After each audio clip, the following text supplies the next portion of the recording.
This is the MO of the Democrats now. There will be no policy debates from the Democrats anymore until, well, no, I'd say anymore, as long as this is the method that they continue to use. Now, there is a civil war going on in the Democratic Party. Maybe reasonable people will actually win, and they will get rid of the ideological, the race hustlers and all that stuff. Maybe they will actually come back to a sensible, functional representative. I haven't heard those words associated with that party in a long time.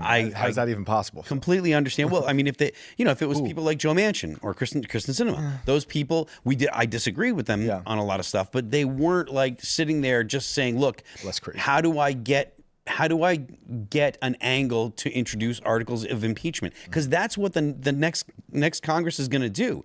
If the Democrats win, they're going to start writing up articles of impeachment, because Congress doesn't function. There's only like 2 bills that they get through a year, and they're always massive omnibus bills. So they're not in there actually doing any kind of voting or doing any kind of service for the people. They're in there literally only trying to make money for themselves through insider trading or raise their own celebrity, so that way when they get out of Congress, they can get another job. Yeah. So they're not there. Democrats are definitely not there to actually do the business of the people. They're there to resist the GOP, and whether it be Trump now or, like Tim said, it was looking like they were going to start saying that about DeSantis, who is night and day different than Trump. Oh, yeah. That's unarguable. And then now whoever is actually the person to follow Trump, if it's J.D. Vance, it'll be J.D. Vance. There's a possibility that it's Marco Rubio, and they'll call Marco Rubio all the names. It doesn't matter the person. It's just the method of just their method of operation. In this context, I have a question for Nick. This is Brian Tyler Cohen on YouTube. I don't know if you've heard of him. He literally posts 99% of his content is just Trump is bad. And we've ragged on this guy quite a bit, and he's not stopped. The train is rolling full steam ahead. Trump is confused. Trump, attorney who fears Trump. Trump loses it. Trump gets what he deserves. Trump advisor group sues Supreme Court. Gloves off. Obama deals Trump humiliation. Blah, blah, blah. You get the point. I made a video last week where I basically outlined YouTube's rules ban algorithmic manipulation. There are a bunch of AI channels that auto-generate Spider-Man videos. They're starting to get banned too. There were several channels that produced AI-generated Trump stories. One of them that went viral was Carolyn Levitt was wearing a cross necklace while sitting on the plane, and the pilot demanded she take it off. It was a nonsense story, but it got millions of views. YouTube banned these channels. Now, they didn't break any of the rules as far as community guidelines go. They just said it was manipulating the algorithm. There's 2 things to consider. There is YouTube's guidelines around Brian Tyler Cohen and David Pakman largely producing what I would call Trump slop.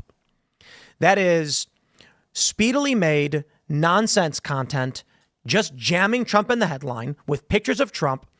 And here's where I think it's fair to say this proves it. He doesn't post pictures of himself in the thumbnails. It's not the Brian Show with a picture of him talking about something. Every single thumbnail is Trump. He is gaming the algorithm to generate traffic. Now, civically, should he be allowed to do this? And then YouTube rules wise, should he be allowed to do this? And the question then is, if this gaming the system is generating 200 million views per month, that Trump is bad, feeding an addiction of psychotic people, that will destroy the fabric of this country. So how do we solve for a problem like this? He's got free speech. Yeah, I mean, I don't think that you should use algorithms to promote political bias.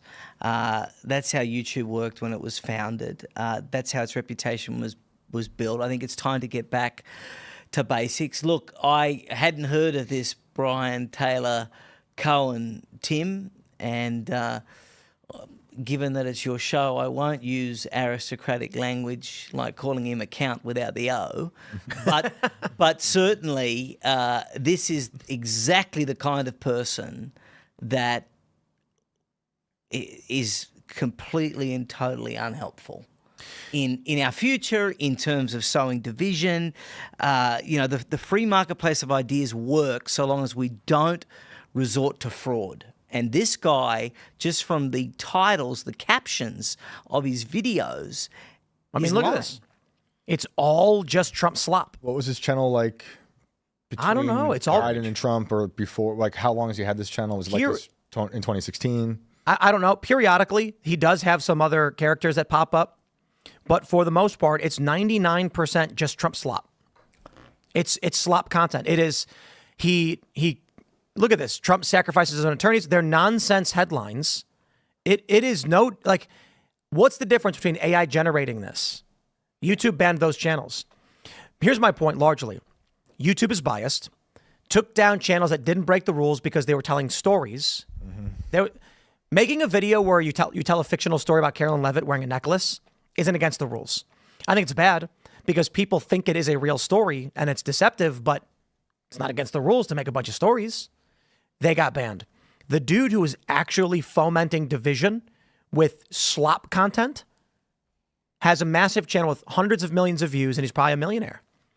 And so the issue I see with this is, civically, how does our country survive if this becomes political discourse? Normal, yeah. And this guy brags about how many views he gets off this stuff. Thanks for checking out this clip from Timcast IRL. Make sure to watch the show live Monday through Friday at 8 p.m. Subscribe to this channel, and we will see you all there.